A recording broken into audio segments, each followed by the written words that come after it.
बाळ, फ्रीजमधून श्रीखंड काढ ना. आम्ही पूर्वी घरीच बनवायचो श्रीखंड.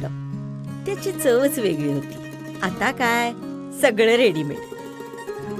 आजी, हे श्रीखंड खाऊन बघ. आज तुझ्या आईनं घरीच बनवलं की काय?